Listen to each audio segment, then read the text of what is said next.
मेहनती किसान और अल्लाह पर भरोसा।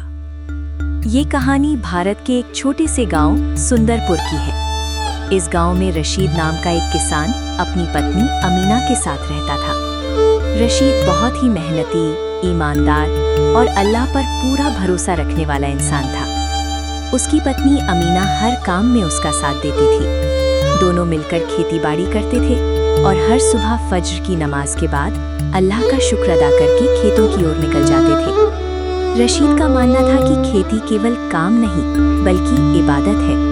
वो कभी मेहनत से पीछे नहीं हटता था। उसकी सच्चाई और लगन की वजह से पूरा गांव उसकी बहुत इज्जत करता था। गांव के बच्चे उसे देखकर मेहनत करना सीखते थे और बुजुर्ग उसे दुआएं देते थे। अमीना हमेशा उसे हौसला देती और कहती, अल्लाह मेहनत करने वालों को कभी खाली हाथ नहीं लौटाता। एक साल ऐसा आया जब बारिश बहुत कम हुई। खेतों की जमीन सूखने लगी, जगह जगह दरारें पड़ गईं और फसलें खराब होने लगी। गांव के कई किसान निराश हो गए। कुछ लोगों ने खेती छोड़ दी और कुछ रोजगार की तलाश में शहर जाने का सोचने लगे।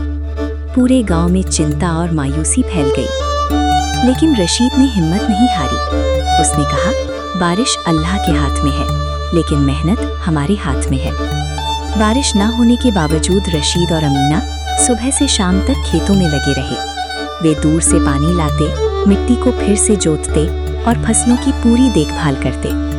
कुछ गांव वाले उन पर हंसते थे और कहते थे कि बिना बारिश की खेती बेकार है, लेकिन रशीद का भरोसा अडिग था। कुछ समय बाद अल्लाह की रहमत हुई।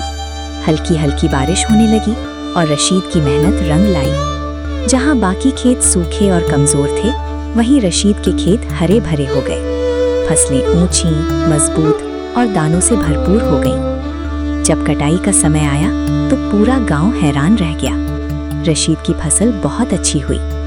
गांव के बुजुर्गों ने कहा, ये सिर्फ जमीन की नहीं बल्कि भरोसे, सब्र और मेहनत की जीत है। रशीद ने अल्लाह का शुक्र अदा किया और अपनी खुशी सबके साथ बांटी। सीख: जो इंसान मेहनत करता है और अल्लाह पर पूरा भरोसा रखता है, अल्लाह उसे कभी निराश नहीं करता।